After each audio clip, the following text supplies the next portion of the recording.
Hi, I'm Parker Johnstone, owner of Parker Johnstone's Wilsonville Honda, and today I have a special guest.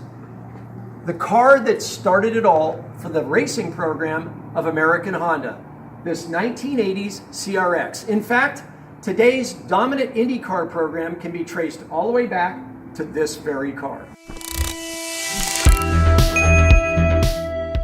Back in the early 80s, the product developers at Honda had an idea. Why should economy and sports cars be mutually exclusive? And the idea they came up with, the Honda CRX, that combined the both elements of those two very different sorts of genres of cars. This particular CRX was one of the original prototypes, the one that they based all the measurements and calculations for the entire production run that went for many, many years.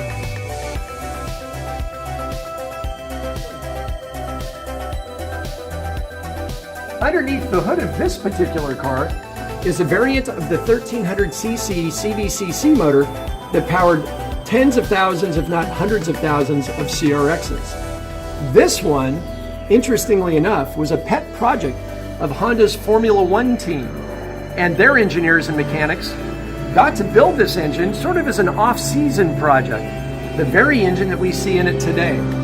Mated to the back of this very special engine is a race-prepared Acura Integra 5-speed gearbox. The suspension, all done for the racetrack. Brakes as well. Fuel system.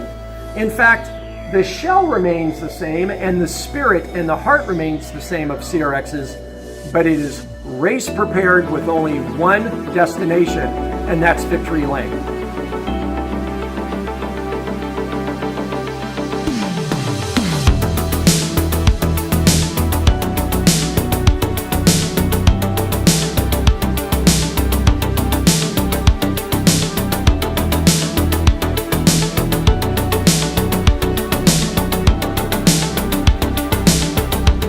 In 1985, I was asked to join a team of two other drivers to compete in the Watkins Glen 24-hour race. We won that race. In fact, we finished 4th overall, laps ahead of our nearest competitor. At that event were two engineers, Charlie Kernett and Dix Erickson from Southern California at American Honda's home base. They liked what they saw and they invited me to drive this very car at the start of the 1986 season.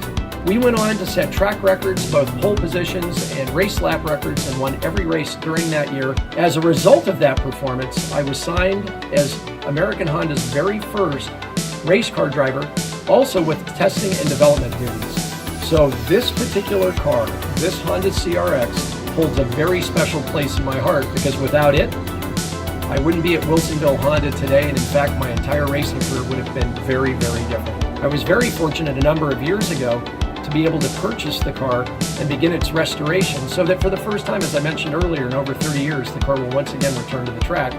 And we're absolutely pleased to say that locally, it'll be one of the featured cars at this year's Rose Cup races.